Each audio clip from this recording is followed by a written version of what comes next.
and to raise money, and so yeah. That's hilarious. So that was a. Mom's got one of those sublimation. Sublimation, yeah. Yeah.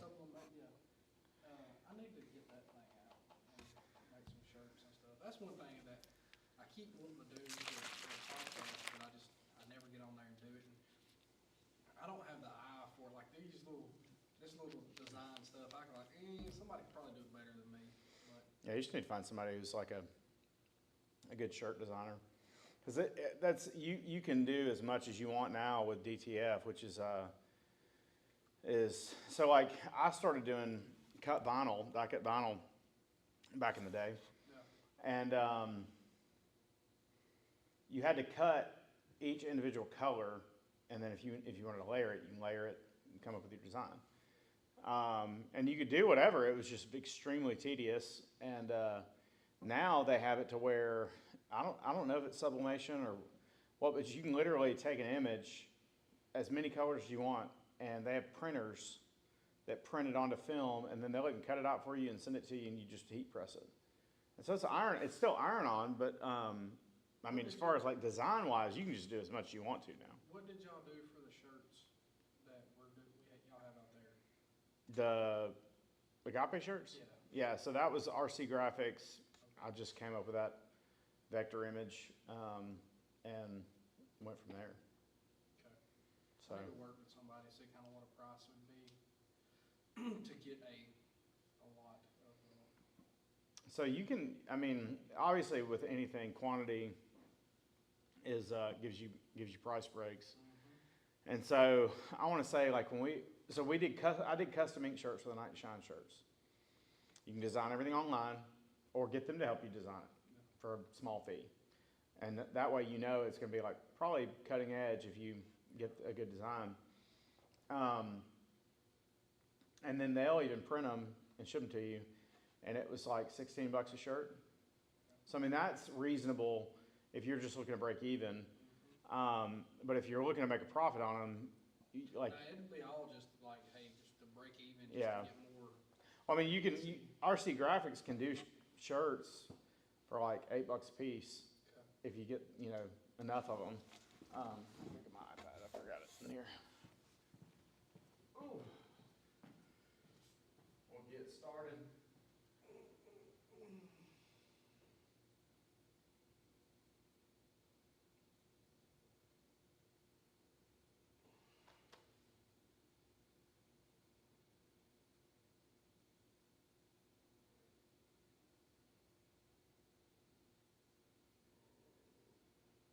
Excuse me. That just happened. Wasn't one of them ones you can control. Come out of nowhere. Yeah. I'm hungry.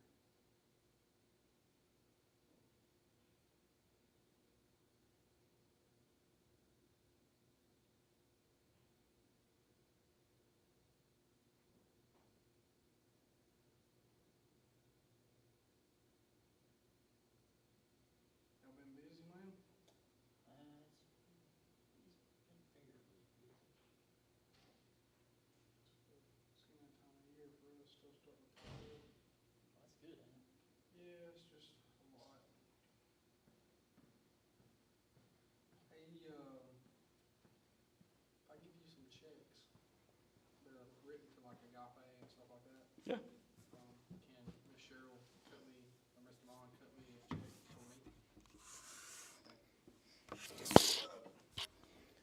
I think so. Because they're supposed to be to you, right? It don't matter. Just wherever, or well, we don't really have anything in the church account, I guess. But All right. I actually have another one in here. For Devon. I'll put it with that one. Work for me. Thank you. Yep. I think one of them just says to Agape. Yeah.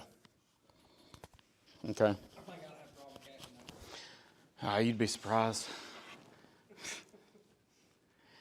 Oh, all right. So we will get started. And yeah, so let me pray for us and we'll jump into today. Got a lot of fun stuff to discuss today, so let's pray.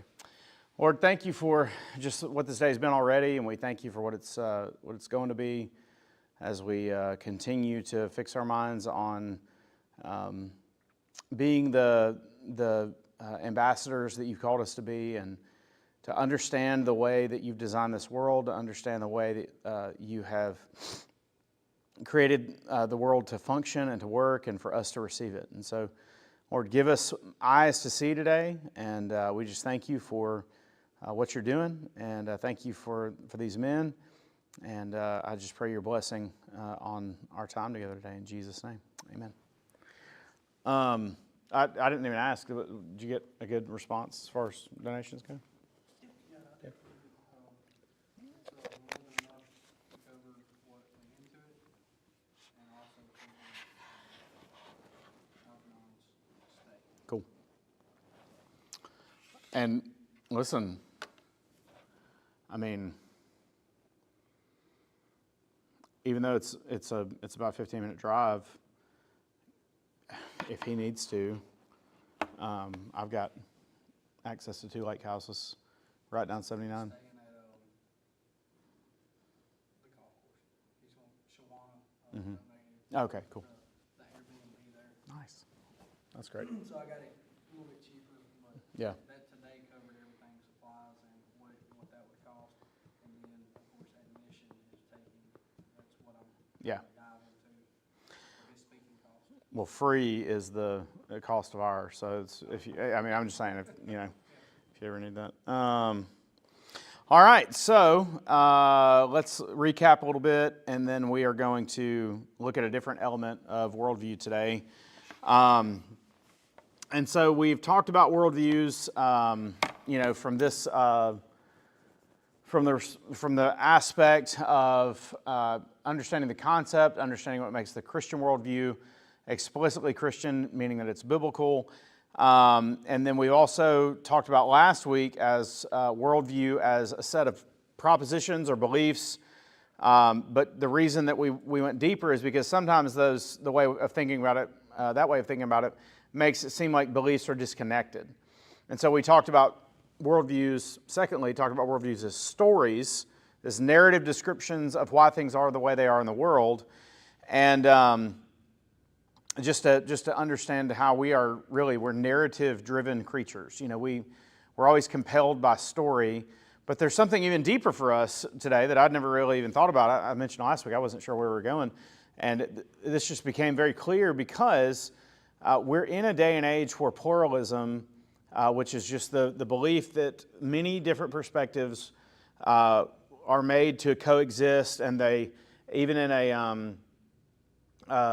in the free marketplace of ideas, all of those cultures, all of those worldviews, all of those ideas were never meant to be, they were meant to be on the same playing field, but not on the same plane, right? They're equal in the fact that we believe everybody should have the right to articulate them, but they're different in the fact that not all those worldviews are good, And so we're gonna dig deeper today to talk about the fact that stories create worlds, and so we can truly say worldview creates culture, and so that's what we want to talk about today. And so another definition of worldview in this book called "Why You Think the Way You Do" by a guy named Glenn Sunshine. He was a history professor and now retired, but really, really great Christian thinker and apologist. He says, your worldview is what you think of as common sense about the world. It's your gut level, instinctive response to the basic philosophical questions such as what is real.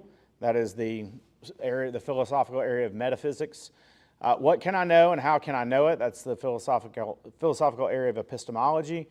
And are there such things as right and wrong? And if so, how do I know what they are? That's the philosophical field of ethics. And so your worldview answers all of these questions, and it's really what you think about as normal or common sense about the world. He goes on to say, everyone has a worldview because otherwise it would be impossible to learn, to make decisions, to decide on values and priorities, in short, to function at all in the world. So I've heard it described like this. One of the things that we enjoy here in America is the fact that when the speed limit is there for a reason, that if somebody is excessively breaking that speed limit and being a danger to themselves, that there's an authority figure that comes along and keeps that person in check, right? Or, as we've seen this go the other way, when you don't punish shoplifters in California, then what do people do? They're like, oh, we can take advantage of the system and we can shoplift more, and they'll just let us out as long as it's under $900, which is just insane to me. You're basically giving people permission to steal $900 or less. And so it's just crazy. So in order to have a society, in order to have a world to live in, there's got to be agreement between each other. There's this common ground. There's this common perspective that we share that is meant to not only bring clarity to the world, but bring stability to the world, right? And so we very much have an American worldview or a Western worldview, and that's really what Glenn Sunshine is keying in on about the entire book. He traces the development of worldviews from ancient Rome all the way to modern day, and why we think the way that we do. It's a very, very interesting study that probably only he could do. And so that gets us into this idea of what is culture. Okay, so if worldview influences and creates the world around us, it creates culture. How would you define culture? Just give me your best, ground level definition of culture.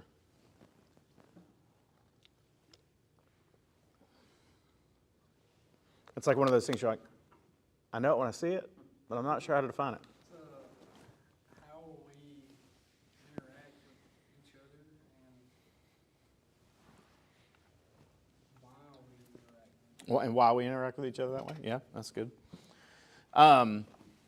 So this is where the root word of culture is what? Cult. Okay, so, but don't think cult in kind of the way that we've been typically taught to think about the word cult. Think about the word cult in terms of just group of people, because that's at its basic definition. That's what a cult is, just a group of people.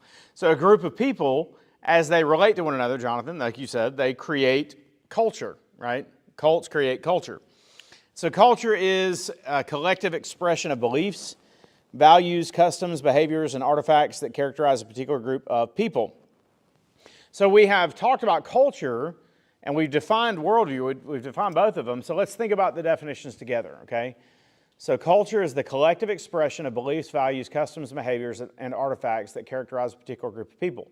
A worldview is the fundamental framework through which an individual or a group interprets reality. So culture is the product, right? Worldview is the capital, if you will. Worldview is the origin point, or the roots. Culture is the fruit. Okay, so you can think about them that way. Worldview is the root. Culture is the fruit on the tree. And so there's a difference here in terms of like depth. Worldview operates at a deeper level in culture. While culture includes visible customs and traditions, worldview is the underlying set of beliefs that shape those cultural expressions. Culture can evolve rapidly due to external influences, whereas worldviews tend to shift more slowly as they involve deeply held convictions. Culture is often observable in terms of like language, dress, festivals, while worldview is largely unseen and inferred through beliefs and reasoning. And so, like, this is why we talked about, as you're having a conversation, the way that these people answer questions, it reveals their worldview, right? It reveals their worldview because it's at a deeper level. And then worldview arises from philosophy and religion and experience, whereas culture develops from historical, geographical, and social contexts. And so Glenn Sunshine goes on to make the statement that worldview shapes culture in a way that is often overlooked. So he says most of the people who grow up in a society tend to share a common worldview. In fact, for a society to function effectively or to have any semblance of stability, there must be broad agreement on at least a core set of values drawn from a common conception of what it means to be human and how we relate to each other, which in turn presupposes a set of beliefs about the world, truth, and morality.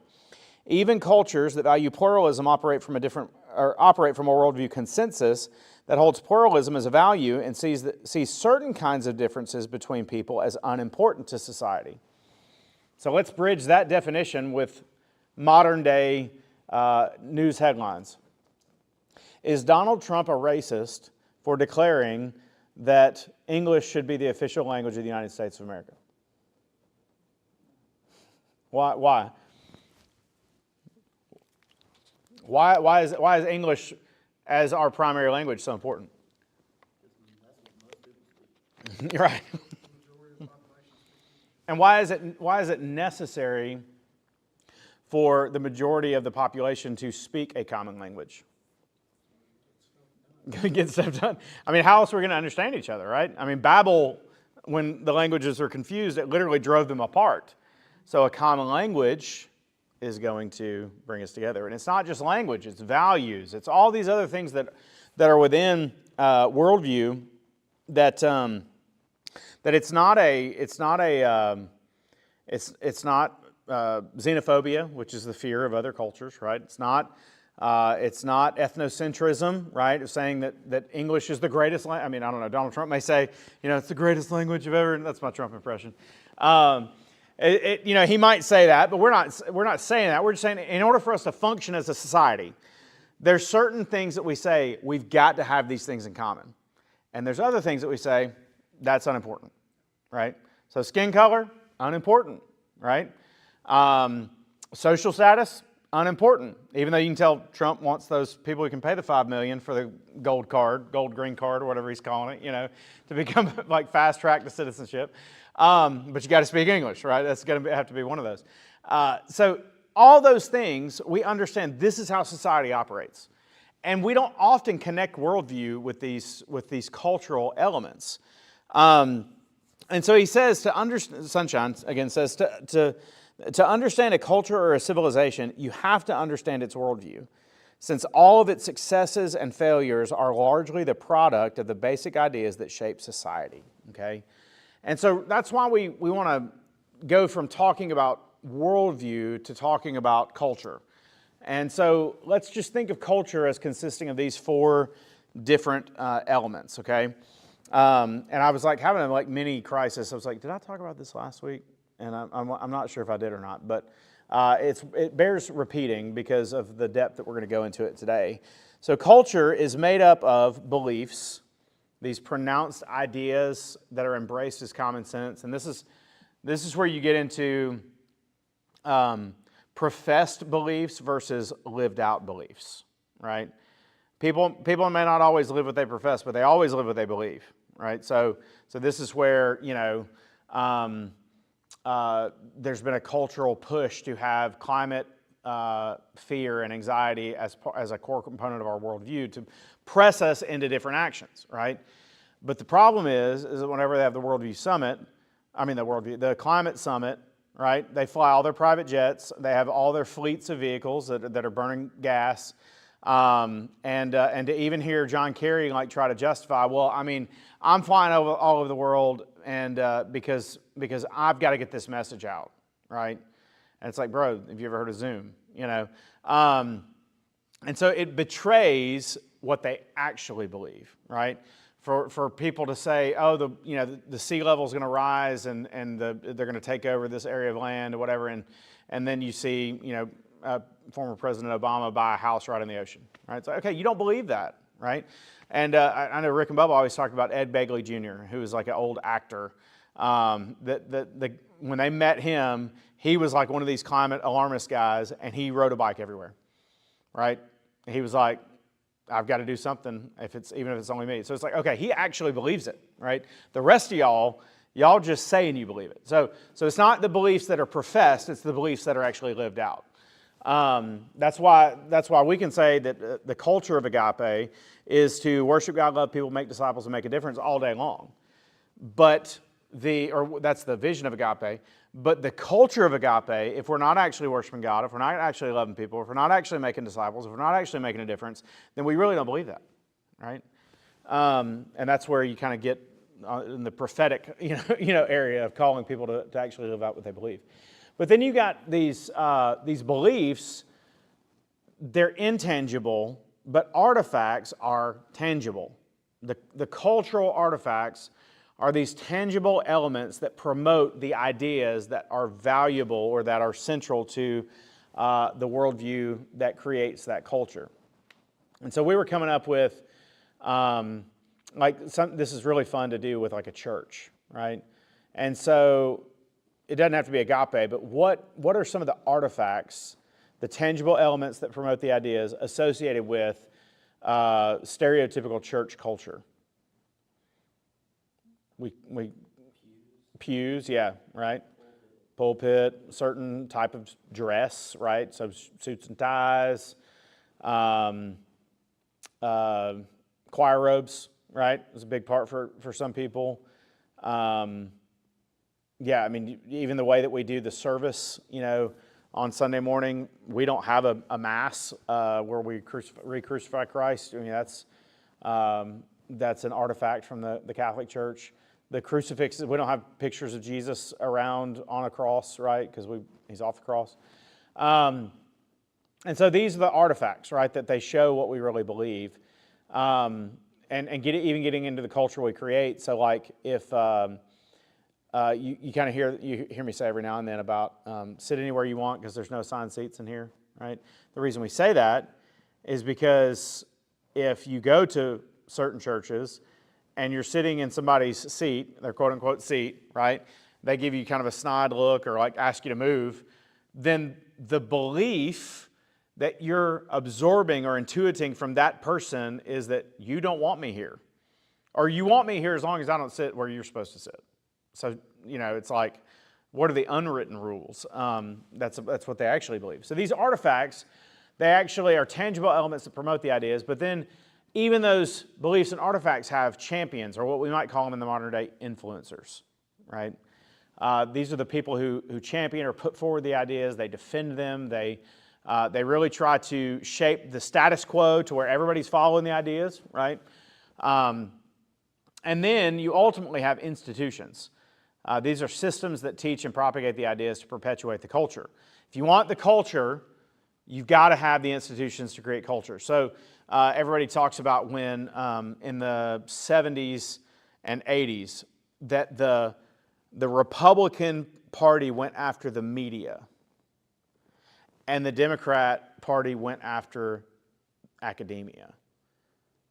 And so look at what you have today at the university level of education and which one was more effective, right? A lot of people watch Fox News, but to have a drag queen feminist professor that is tenured and can't be fired, somebody, I forget, I don't know who said the quote, but it was somebody back from the 60s. But he said, let me write the songs for a generation and I'll be more influential than any politician. That's true, right? So we don't just need to think about institutions in terms of like colleges, universities, but think about even some of those cultural elements of, even like TikTok and things like that, right? It's kind of you're hearing it now, the legacy media versus the social media or whatever, and so you're seeing even in our day and age a shift of the institutions that convey news to people. Which, if y'all have not seen Charlie Kirk on Gavin Newsom's podcast, that was a you can just go to school, watching how he engages some of the ideas there. But he said it was interesting. He said Democrats can't. They don't do long form podcasts because they're too masculine. And Gavin Newsom was like, "What are you talking about?" And he was like, "Because you actually have to engage in like war of ideas, and that y'all just don't have the stomach for it." And it's like, all right, And so anyway, So what we want to do for the rest of our time in this first section, and really the rest of our time together as a whole, in the last part of this first lecture, if you will, we're going to look at worldviews and the cultures they create. Okay, we did several last week. We're going to try to do different ones this week, and so we're going to identify with each of these worldviews beliefs, artifacts, champions, and institutions, and then after our break, we're going to talk about, okay, now what kind of world, what kind of culture does Christianity create? And we're just doing a basic comparison here between the two. And ultimately, I think y'all could surmise, the goal is to say that when Christianity is rightly embraced and lived out, it creates a culture and a world that is the world we want to live in. And so the first place we're going to start out is Buddhism, okay? So Buddhism, and we'll talk about, first of all, some of the beliefs, right? Identifying those core beliefs that Buddhists have. So life is suffering. If you read the story of the original, who we would call Buddha, he was a prince, and lived life inside of his palace walls, and when he went outside of the palace walls, all he saw was suffering, and he attributed that suffering was caused by desire. And so the goal is to escape, is to do away with your desire and escape the cycle of rebirth, which is reincarnation, karma, they call it samsara, through enlightenment. And this is where we get the word nirvana, right? Nirvana is salvation according to Buddhism. And then another core belief is that the concept of an individual self is an illusion, okay? And obviously some of these beliefs are going to be like, these feel like those disconnected beliefs because that's the way we're kind of just looking at these beliefs with a shotgun approach and then analyzing the culture that they've created. Now, if we wanted to really dig into the Buddhist worldview, we would actually get into the authorities behind it, and we would try to weave them together, right, in its own story, like we did last week. But in Buddhism, you have artifacts, right? Every culture has artifacts. So these artifacts include things like meditation tools like prayer wheels, mandalas, incense. You have temples like the one pictured here. And I went to a Buddhist temple in Vietnam, and it was this huge ornate structure. You could see it from miles and miles away. It was right there on the coast, and so we went there, and it was a sight to behold. You know, it was not a monastery. We didn't see any monks there, but in all of these temples and monasteries, you have the central statue of Buddha with his arms crossed. Now, that's not the one you see in the Chinese restaurants over here, right? Because what you see in the Chinese restaurants is the fat, happy Buddha before he saw the suffering. After he saw the suffering, he went out and he tried to achieve nirvana by basically detaching from himself and detaching from his desire, and he became much skinnier, I guess healthier, I don't know, CrossFit Buddha, whatever you want to call him. And so, so that brings us to beliefs, artifacts, now champions, right? Pictured right here is another common depiction of Siddhartha Gautama, who is the Buddha, right? Is the founder of Buddhism. And then also you have the Dalai Lama, right? Dalai Lama is a Tibetan Buddhist leader. And then you have a modern day thought leader, as a Vietnamese Buddhist teacher promoting mindfulness all over the world, called Thich Nhat Hanh. No, that was Hebrew. You can't do the glottal stop there. It's like a hon, but they do a tonal thing. I can't do it in Vietnamese. And so these are people who are championing these ideas. But even in our modern culture, like in America, you had celebrities embrace Buddhism, like Richard Gere, the actor, was one of these that embraced Buddhism, and he would try to promote it, as being this path. And so when you think about the cultural impact of Buddhism, obviously we're just doing like a very quick snapshot of these, but just to show that in in Buddhism, you have this emphasis on meditation and mindfulness that's influenced Western wellness culture. So, you have people saying, well, I do yoga, but not like in any spiritual form, right? It's just it's like stretching,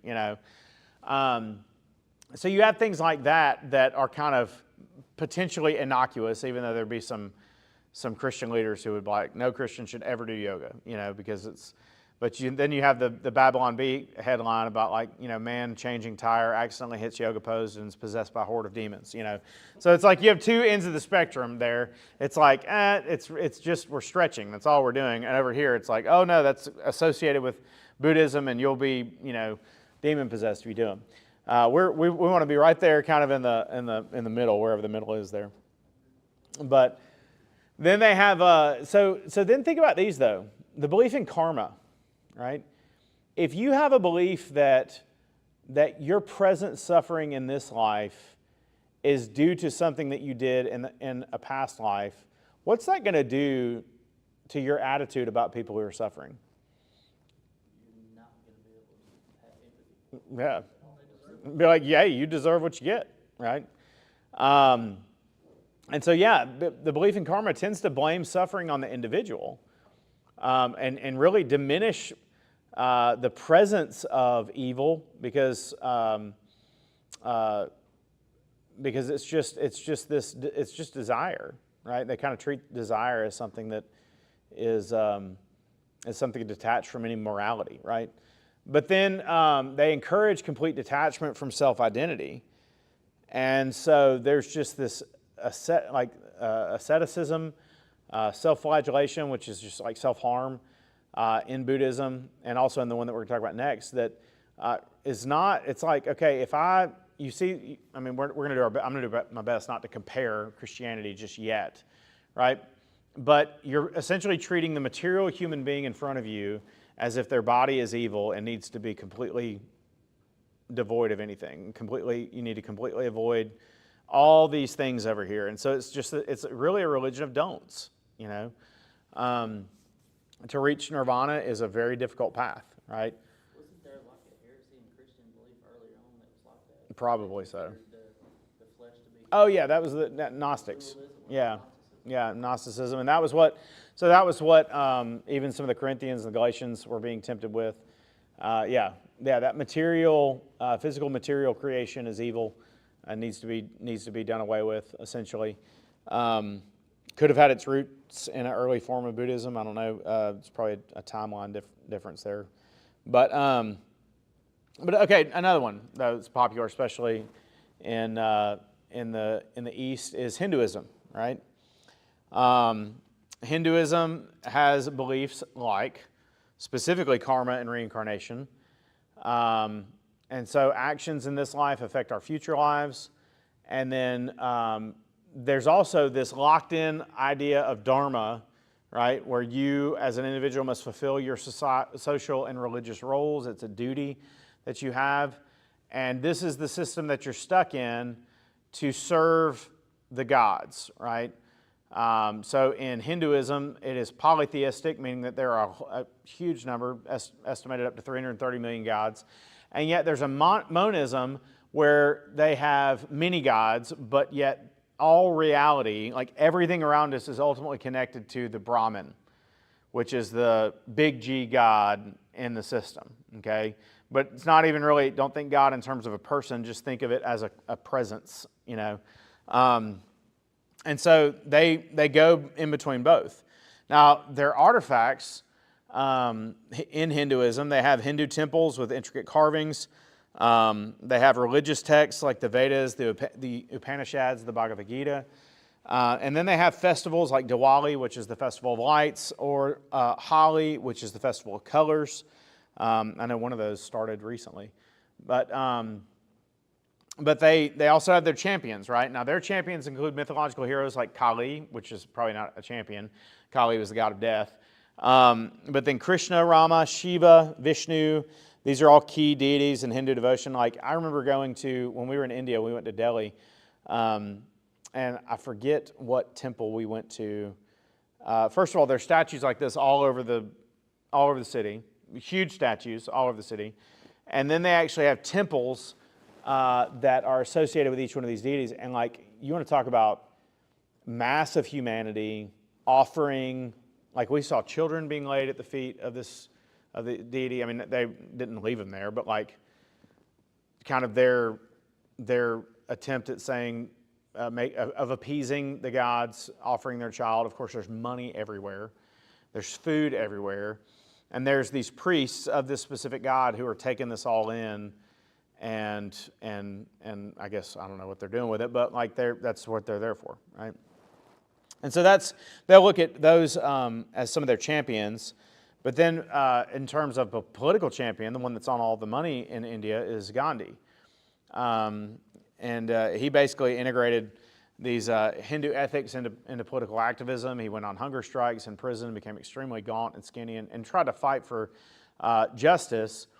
And he was greatly influenced by the principles of Christianity, even though he never embraced Christianity, because he said Christians were the biggest obstacle. He said, I'd embrace Christianity if it wasn't for the Christians. And then they have these ashrams, which are spiritual retreats for meditation and self-realization. That's under institutions. One more, Swami Vivekananda. He brought Hindu philosophy to the West, and so then they have institutions. So beliefs, artifacts, champions, institutions. One of the major institutions is the caste system. And so if you have this belief that everybody's locked into their place and they need to just fulfill their duty, and you also have this belief in reincarnation, then in the caste system, there is a hierarchy, and when you're born into that caste, into that category, you're locked in there for life. Now, apparently this has been outlawed, but it still very much exists in the daily life of Hinduism and of Indian culture. In fact, if you want a really good movie, that's actually a good story, that won a lot of Oscars the year that it was up for it, but Slumdog Millionaire, right? And so after I went to India, then we watched that movie, I was like, okay, that's right, a really good depiction of Indian culture. And you remember the whole point of like why he couldn't win Who Wants to Be a Millionaire is because he was a chaiwala, right? He was a tea runner. That was all he could do. And so he was one of these unskilled workers, right? And so in this hierarchy, there is no upward mobility in one's life, which is, once again, form the plot of Slumdog Millionaire. You can't win. You won't get there. It's kind of the British version of nobility. You don't have the stock, the genetic stock to get there. Well, and here it's much more theologically motivated, right? Because they believe you're locked in there by the gods. Like you're being punished or rewarded based on your previous life. So if you advance upward in life, you're born into a specific caste in life and you go upward, then it's because you did something right in a past life. And so you have the Brahmins, who are the priests, who are the highest caste, and you have the next one down, I'm not going to try to pronounce it, I'll butcher it, right? The kings, rulers, and warriors. The next one down is merchants, craftsmen, landowners, skilled workers, and then underneath them, farm workers, unskilled workers, workers, servants, and then the Dalits, who are the untouchables, street sweepers, human animal waste removers, dead body handlers, and just the outcasts, right? And now you know where you get the word outcast, right? And so this caste system is an institution historically that was deeply influenced by Hindu thought and still very much practiced in India today. You also have the Hindu temples that are centers of worship and community life. And then once again, the ashrams, which are the spiritual retreats. And so think about the cultural impact of some of these things that we've looked at, right? So first, the doctrine of karma and reincarnation has sometimes been used to justify poverty and suffering, discouraging efforts to improve one's social status. And so then you have the caste system and social inequality. So there's no improvement, there's no upward, like I said, no upward mobility, really no encouragement to improve oneself because you're just locked in because of something you did in a previous life. So you just try to be the best whatever you can be, and don't try to buck the system, essentially. But then you have some severe gender inequality. Like there was, I forget what the name of it was called, but it was where Hindu women were forced to burn on the funeral pyres of their husbands because of this belief that they were attached to their husband and therefore must die with him. Kids were also in this system were punished as well, in that, or not punished, but I mean they were also kind of seen as property in that way.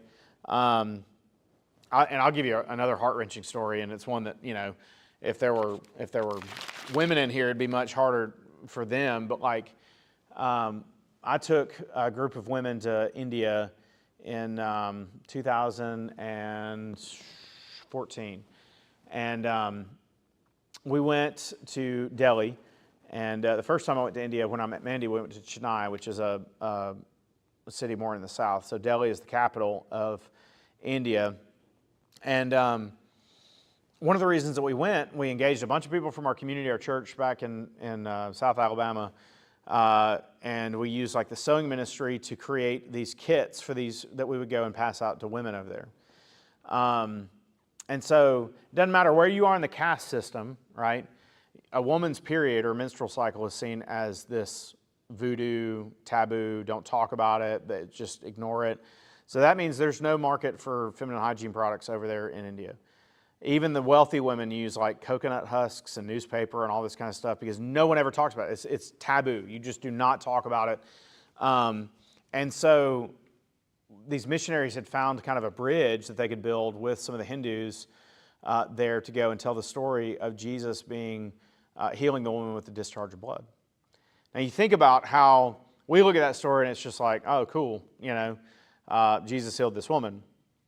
But for them, in a religion that does not talk about it, to have these people in front of them who are sharing this story and sharing their testimony about how Jesus has changed their life, and then showing that this Jesus, according to the Christian scriptures, not only did he interact with a woman and heal her, but healed a woman who specifically had a discharge of blood. It was so shocking for them. In fact, I should have included some of the pictures. Like, one of the funniest things is seeing these women's faces. They would like take pictures of their faces when they're telling this story, and it is utter shock. Like, Christianity teaches this? That's the God of Christianity? And of course, they were seeing a lot. I mean, these were totally unreached people groups. Never heard the gospel before, no Christians among them. And here you have them encountering this story, and it served as a strong invitation. The problem is that because of the polytheistic religion that Hinduism is, they embrace Jesus as just, you know, one of the many gods.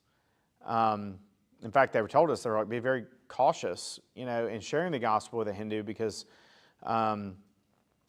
they're very quick to believe because they're not rejecting the other gods, they're just embracing Jesus as one of the other gods. And so it's very difficult in terms of being a missionary there in India. But this is the culture that Hinduism has created. And so let's look at another one that's not a traditional religious belief per se, but definitely one that is still very religious, and that is this worldview of expressive individualism and its cultural influence. So think about the beliefs of modern day expressive individualism. Self is the highest authority, right? My identity is self-determined. You know, you be you. Be the best version of you, but, you know, just a lot of emphasis on the you, right? And then, but to be authentic, right, is paramount. You're to live out your truth as the highest good, which is naturally going to lead to moral relativism because ethics are subjective and socially constructed. We talked about this when we talked about postmodernism last week. Anybody who claims to have a meta-narrative that is true for me and you over there that are not a Christian, well, that's oppressive. And we talked about how to respond to that. But then the only way that progress happens in a society that expressive individualism has rooted in it is through liberation, right? We've got to throw off the norms of the culture, the beliefs of the past, because they are oppressive, okay? And so think about the artifacts of expressive individualism. Social media is one of the artifacts. Spaces for self-expression. Like TikTok and Instagram. You have pop music and entertainment. Emphasis on self-empowerment, breaking societal norms, and and there's no shame in that, right? There's no shame for Lil Nas X to dress as Satan, right, and do a music video. There's no shame for Sabrina Carpenter, who's a modern day pop singer. Apparently, every night or whenever she does one of her concerts, she does this like extreme sexual, a different sexual position, you know, with a microphone or whatever, like every night at a concert, right? And this is not looked at as wrong, right? Oh, hey, it's empowering, right? You even think about the way that the female body is portrayed in this, you know, it's this idea of if we looked at Hugh Hefner as the guy who owned Playboy, and what he did to women all those years was not objectification. That was female empowerment, right? Now this way of somehow, in the twisted logic of expressive individualism, me showing my naked body to somebody else who is just using that for their own pleasure is not objectifying my body, it's empowerment, right? Talk about a massive deception in that way. And then, of course, what comes with this is pride flags, various protest symbols. You had the Women's March years ago. They were walking around with vagina hats on, you know. I mean, like, all of these things become icons, artifacts that represent the beliefs underneath, okay? But then, really, when you dig into champions, Strange New World is a book by Carl Trueman. He did another one, which is a more academic version, called The Rise and Triumph of the Modern Self. And in it, he basically, all he does is dig into this worldview.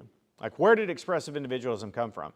And so he goes back all the way to people like Nietzsche, and then you got Freud here with the cigar, and then you got Jean-Jacques Rousseau. He actually shows you how all of these people contributed beliefs that ultimately formed expressive individualism, right? So Nietzsche and Rousseau, they were philosophers who emphasized self-determination. Even one that's not on here, but you think about Oprah Winfrey, right? She promotes self-actualization, spiritual relativism, and then celebrities and other influencers who reinforce the idea that identity is self-created. You know, you just need to be you. You need to be the best version of you, and nobody can say a word about it.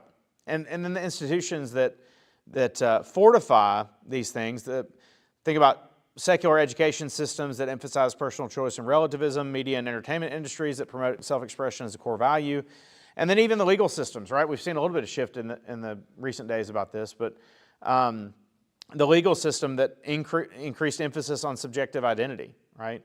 And so like the whole gender identification, you can self-identify, right? That's championed by people who have as their worldview expressive individualism, right? Because this person who is a man dressed as a woman competing in a woman's sport, look how brave he is, or she, right? I mean, I'd be canceled just for saying he. You know, look how brave. You know, Caitlyn Jenner, formerly Bruce Jenner, is the Woman of the Year according to Sports Illustrated, you know, or ESPN, whatever it was. How brave they are of living their authentic self. They let what was on the inside come out, right? That is the expressive part of individualism, and then of course the individualism is it's just you're whatever, you can be whatever you want to be, you know. And so think about the cultural impact of this, right? Radical individualism has weakened community structures, family, church. I mean, you even think about the transition from the girl who played Juno, Ellen Page, right? Ellen Page played in the movie Juno. She also played in the X-Men movies as Kitty Pryde, I think. Anyway, yeah, it's Kitty Pryde. Jubilee was her mutant name, and so she had all these roles where she's a female, right? But then she undergoes gender transition surgery, and now she's Elliot Page. And so Al Mohler always does a really good job of when he's reading articles that have like language in there about expressive individualism, like, you know, he this and he that and he this, when you're talking about he formerly, you know, did this as a, you know, when he identified as a woman. And he's like, people 150 years from now either in the future or in the past, will look at this and be like, what is this nonsense? Like, how does this even make sense? The language has been thrown out the window because what's he and what's she, right? And so that radical individualism has weakened those community structures. Morality is, of course, fluid, if right and wrong are defined by individual preference. And then consumerism and self-help movements have actually just reinforced the pursuit of happiness as life's goal, which in fact, a couple weeks ago, they came out with a study. And they said that if you pursue happiness, the people who pursue happiness in life are the least likely to find happiness, right? Just very ironic there. And then I think about like how our friends, at Starbucks down the road, they can't keep employees because it's such a toxic work environment, and yet, I'm not saying anything about our local Starbucks employees, but I would imagine if you put the weight on this worldview and you try to create this culture in your business, then the people who actually want to stay and sacrifice for the job and create community with other people, they are actually the ones who are causing the toxicity in the business culture, right? And so it just doesn't. They end up being. It's like we want these employees, but we don't want these employees. It's very, very difficult. There was a Starbucks manager who says he was fired for being a heterosexual, right? Not a homosexual, being fired for being a heterosexual. And so you just have this complete flip. And then institutional distrust, of course, the traditional authorities, church, family, government, they're all questioned or rejected. And so just concluding, right? Buddhism fosters a culture of detachment and meditation. That's the culture it creates. Hinduism shapes a pluralistic society with a focus on karma and dharma, where you're locked into your position. There's no advancing yourself, and the people who suffer, they deserve it. And then expressive individualism leads to radical autonomy and self-focused morality, and ultimately chaos, right? Ultimately chaos with the people around you. And so this is the kind of culture that these worldviews shape. What's coming next, and after we take a little bit of a break, is how the biblical worldview transforms culture, right? What kind of culture does Christianity create when it is lived out to its ideal? And so that's what we'll talk about after a 10-minute break. So we'll come back about 2:30 and pick back up with that, all right?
Good night.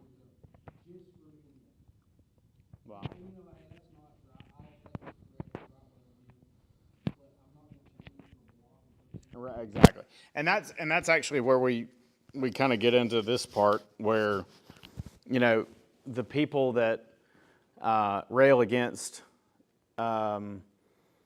Christianity don't recognize that their ability to rail against Christianity has come from Christianity. Right. And so that's what we're doing. We're going to jump into in these next few minutes. So like, and just to frame this for us, like in the 20th century, a lot of work was done to answer the question, is Christianity true? So think about Lee Strobel, think about Josh McDowell and other apologists who like really dealt with what in apologetics is called evidentialism, right? So it's this, we're going to put forward evidence that supports our arguments, and then logically you have to at least say it's plausible based on this evidence, right? And so that hasn't gone away, but there has been this shift that I think the New Atheist movement really kind of brought in, and it's not, is Christianity true? It's, is Christianity good? Because there, you know, Sam Harris was a prominent, you know, New Atheist guy. He said, you know, religion poisons everything. He said that. Christopher Hitchens said things like that. And so a lot of people started saying, well, so Christianity is not good. It doesn't produce good culture. It doesn't produce good things.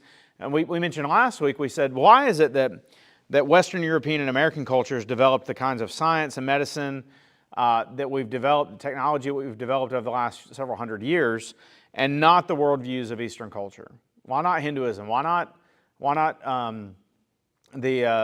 Confucianism? Why not Buddhism? Why didn't you have these same advancements in those under those cultures and those worldviews than you did, or as you have in Western European and American culture? And so that's where we want to say that there are, even though we do live in a pluralistic society, there are certain cultures that are better than other cultures. That's not a white nationalist person saying that. That's not any kind of ethno-supreme kind of statement. That's just simply saying that the product of some cultures is better than the product of another culture. Now, we talked about, in the very first worldview session, we talked about the power of a worldview to explain reality. We talked about, is it consistent with the way the world works, right? Does it correspond to reality, correspondence theory? And so now we're asking it from the flip side of, okay, if Christianity comes into a culture, what kind of culture will Christianity create? And so let's dig into, and this is where it's kind of hard, because, I mean, if we talk about just the beliefs of Christianity, it's wide-ranging, right? Just like with any other religion. And we've probably done a poor job of encapsulating some of the main truths from Buddhism and Hinduism and expressive individualism, but at the same time, if you had to settle on the major components of Christianity and Christian belief, what would it be? What do you think some of the things would be there?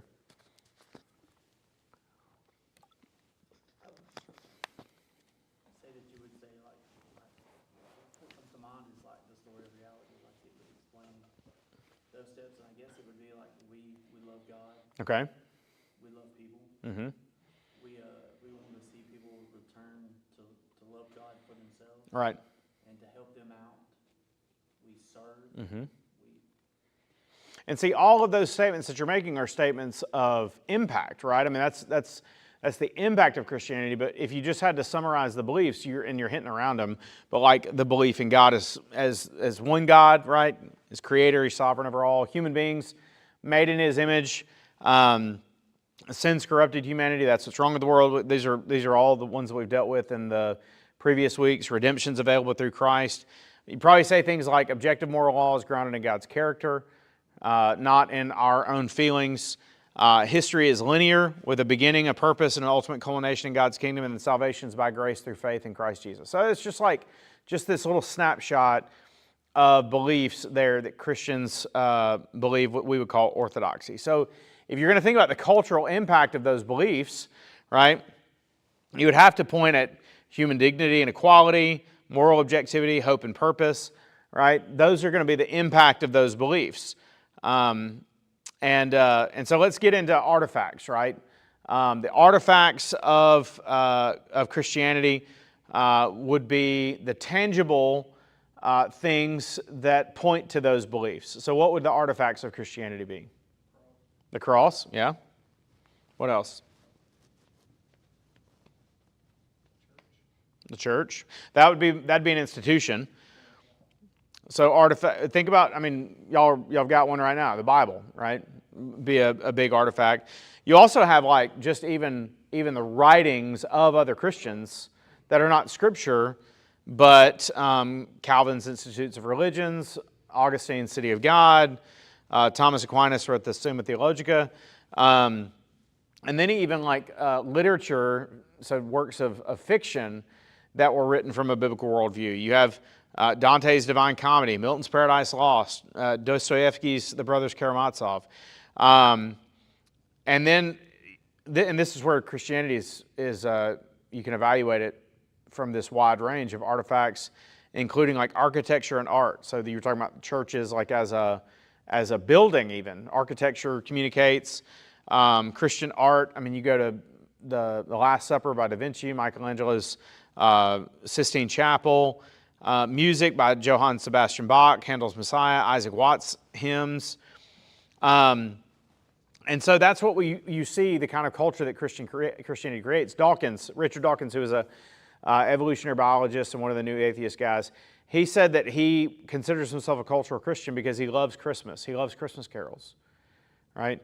And so you're talking about a product of the Christian culture. The Christian beliefs produce these artifacts known as these carols, right? That you sing it around Christmas time, these holidays, the art, the music, the literature.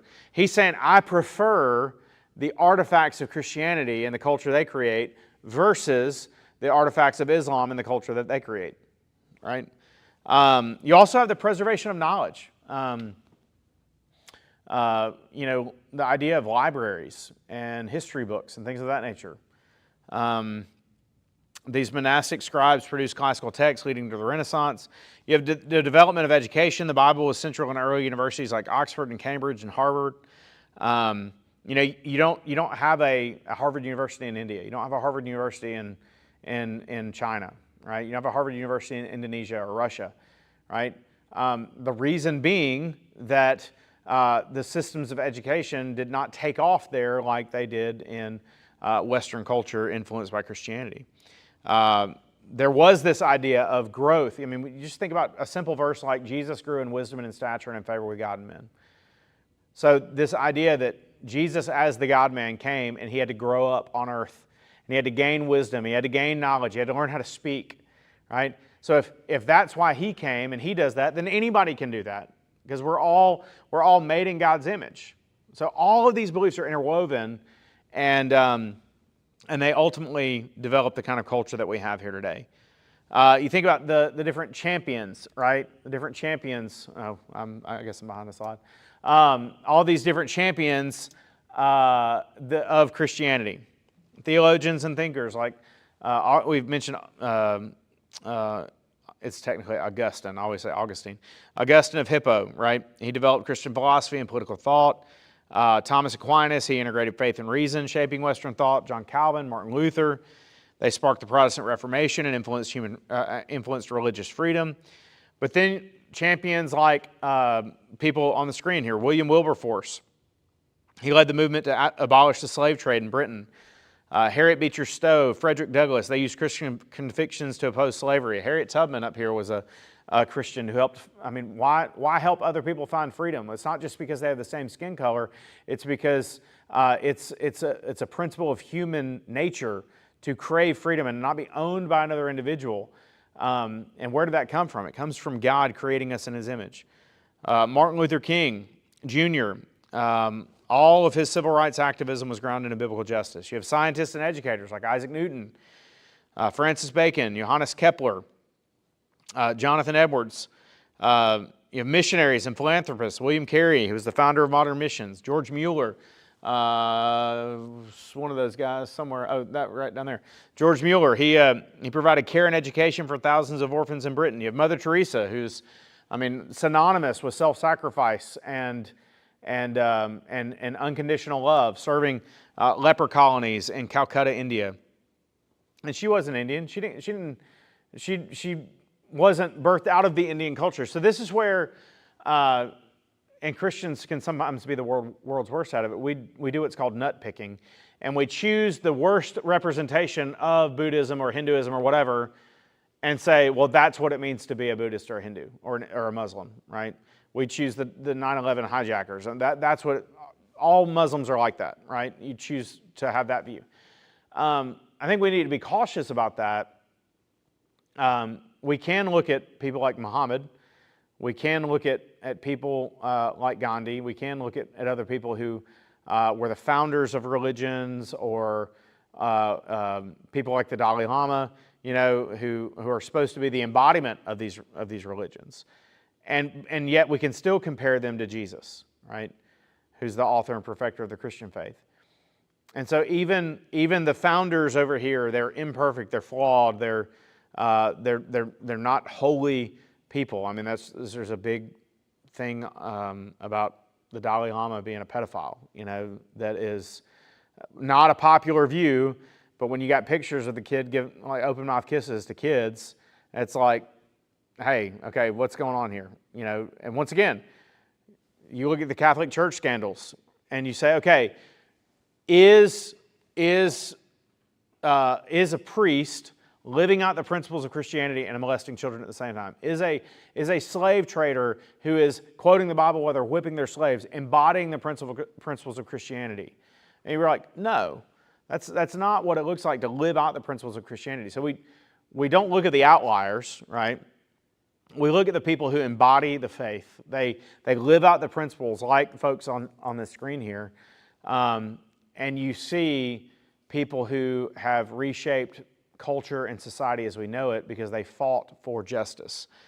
And so things like the abolition of slavery, scientific advancement, humanitarian efforts, I mean, the Christians inspired hospitals and orphanages and charity movements worldwide. Christians, I mean, like year after year after year, are the largest givers to charity in the world. Why? Is it because we're trying to buy our way into heaven? No, it's because we feel like God's given us that for a reason, and we need to use that to help make other people's lives better if we can. So we've gone through beliefs, we've gone through artifacts, we've gone through institutions. Now let's think about institution. I mean, we've gone through artifacts, champions, and now let's think about institutions. So obvious, the church, right? The church is the body of Christ. It's the institution that's provided care for the poor, the sick, the widows. I mean, once again, James saying, pure and undefiled religion is this, to look after orphans and widows in their distress. You even had early monastic orders who made advancements in learning and medicine and agricultural studies. In the Middle Ages, you have Protestant denominations that developed institutes for worship, education, and social engagement. So the church is the institution of Christianity, but then they gave birth to more institutions. Oxford, Cambridge, Harvard, Yale, all began as Christian institutions. Princeton, Brown, including all of them, right? All the Ivy League schools in New England began as seminaries to train pastors and missionaries. You think about in the early 1900s and before child labor laws were in existence. Bruce Kimball, I don't know if it was Bruce Kimball, but it was people like that who came up with the idea of Sunday school. The reason they did Sunday school was because they didn't work on Sundays because the children, they would they go to church that day. And so these people said, hey, we need to teach these kids how to read and write so that maybe they can grow out of the factory. And so the idea of Sunday school was started. It was actually teaching them on Sundays in the context of the local church to get them out of the factory. And then child labor laws were led by Christians who said, this isn't right. I mean, we shouldn't be forcing our kids to work 14-hour days in factories to produce our goods. And so universities, education. You think about legal and political systems. The whole idea of the rule of law, right? We mentioned about the shoplifting, and it's okay as long as you don't steal above $900, right? It's not a felony. Well, I don't know if y'all heard what they did with that, but it's, once again, the government has a job. The government says that they're not going to do their job. So this store, everything was $900. And so, but when people came up to pay for it, oh, you get this on sale for such and such, you know. And so it's like, it's sad when you have to outsmart the government because they have just said, we're not going to be involved in that, you know. And so the government, according to Romans 13, right, exists to apply the rule of law to all of society. The whole idea of human rights and democracy. I mean, the Uyghur Muslims that are being put into concentration camps by communist China, and they're not worried about that.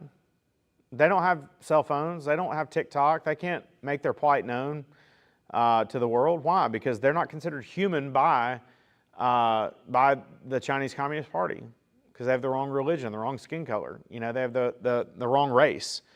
You know, I know the idea of guerrilla warfare and you know, some of the things that were done during the Revolutionary War and the Civil War in response to the British Army and things of that nature.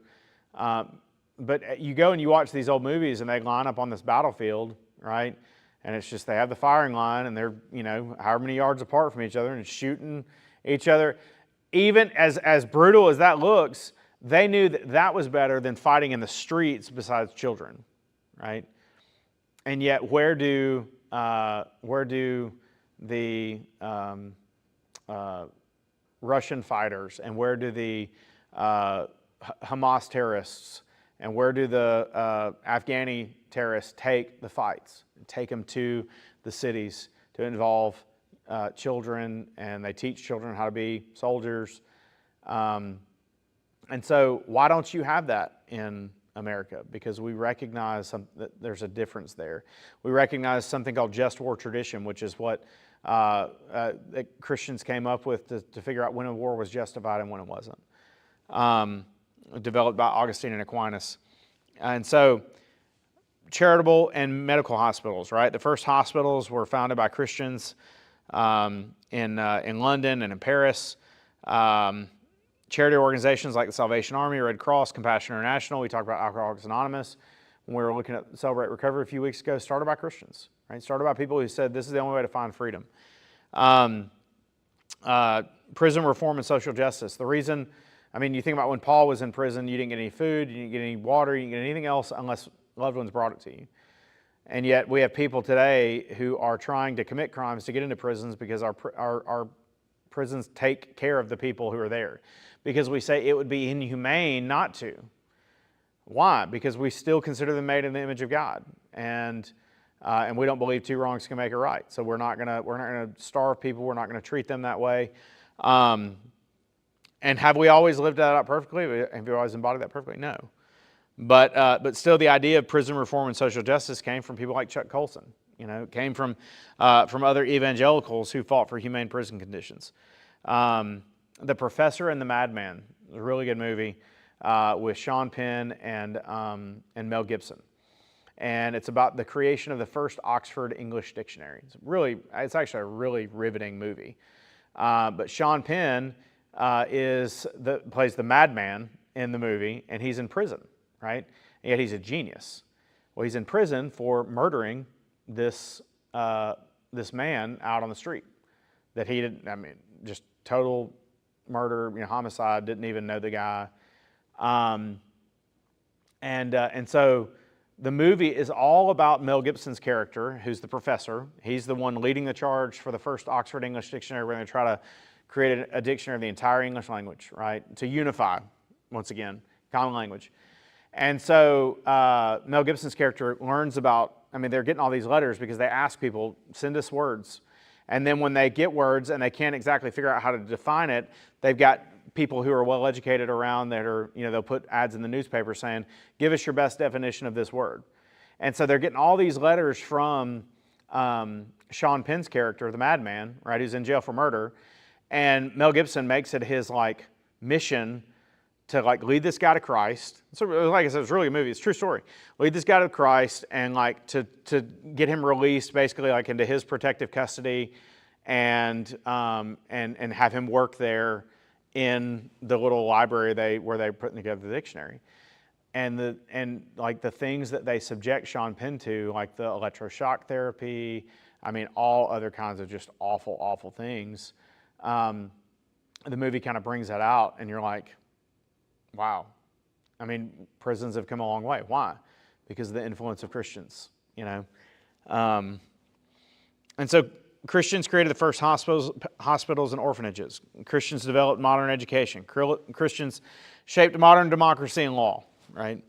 And so 2 books, if you want to learn more about this, one is written by a Christian. One is written by a guy who's not a Christian. How Christianity Changed the World by Alvin Schmidt. He talks about these, he highlights all these stories about how Christianity abolished infanticide and child abandonment in the Roman Empire. Christianity elevated women's status, leading to reforms in marriage and property rights. Christian ethics eliminated the gladiatorial games and influenced humane legal systems. And so somebody might look at that and be like, well, that's just a Christian who's like, once again, nut picking. He's picking a few things that Christians have done to show that Christianity is good. Well, that's where the second book, Dominion, by Tom Holland, who's not a believer, he took on that assertion that Christianity isn't good for the world. And so his is How the Christian Revolution Remade the World. And now he's a fiction writer. It's kind of hard to read, I'll be honest. I tried it. It's tough, but it's a very valuable book. Because he said the modern world's assumptions about human rights, equality, and dignity come from Christianity, even in secular societies, right? So he basically says, okay, secular world, you value religious liberty, you value individual autonomy and self-governance, you value equality, you value dignity. You would not have those things without Christianity. He makes that case. He also talks about the abolition of slavery, the concept of moral progress, and compassion-driven reform movements, how they're rooted in biblical teachings. And then he talks about how that's the reason the cross is on the cover is because he says this changed everything. When you have a worldview, when you have a religion that says that the God became man and suffered and died as a weak individual, that he sacrificed himself, he gave up his rights, then you are saying something about those who are weak and those who are suffering that has reshaped the entire world. I mean, for instance, recently I was watching that documentary about Black Hawk Down, Surviving Black Hawk Down, that's on Netflix, and like, why involve ourselves in wars like that? Why are these Army Rangers wanting to engage an enemy that's not shooting at them, but they're murdering people over food? What compels us to do that? And ultimately, it is the roots of our Christian consciousness, the Christian worldview, the remnants of it left in society. And what Tom Holland's critique is you can try to get away from it all you want, but you're going to create a world that nobody wants to live in. So Christianity creates a world that, while it's not perfect because it's a fallen world, it turns things on its head. And it reshapes culture. It gives dignity to the weak and the vulnerable. And that is really the foundation. I mean, the United Nations, why does it exist? Why do you have UN peacekeepers that you send into different places? That's once again, the remnants of the Christian consciousness. Why do we believe that people should have freedom who are under, theocratic Muslim rule? Why is it that Donald Trump's pitch to North Korea is, hey man, you've got beautiful scenery, turn this into a tourist destination, and is because he believes that it would be better to toss aside the religiosity that says, I should dominate and kill people for that power.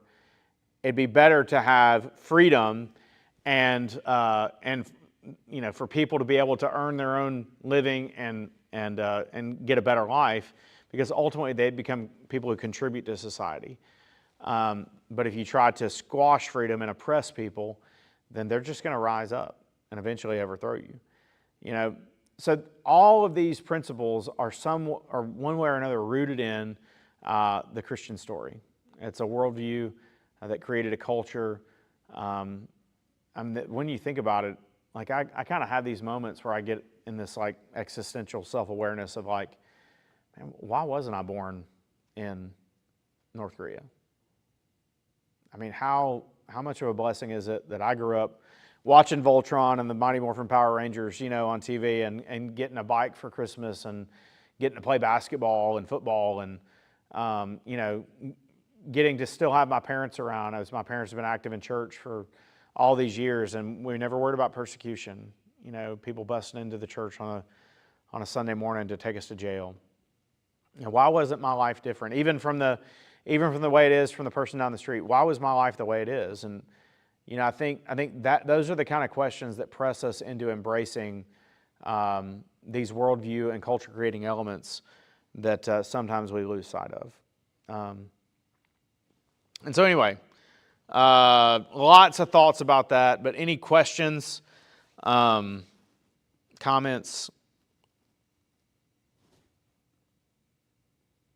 I get you. I feel you. Okay, so last class next week, and then we'll be done until fall, and so yeah, I appreciate y'all being here today. Let me pray. Father, I just thank you so much once again for the opportunity to be here. I thank you that you are the one who has given us, you've revealed to us this story that creates this world. And I pray, God, now we could go and create. We could go and create cultures in our homes, cultures here in the church, a culture here in our community that would ultimately serve and honor the people around us and ultimately honor you, Lord. And so, Father, we love you and we're thankful for the opportunity to celebrate these things today. And we just pray your blessing on the rest of our day today. In Jesus' name, amen. All right. Woo! Now that one wasn't as bad as the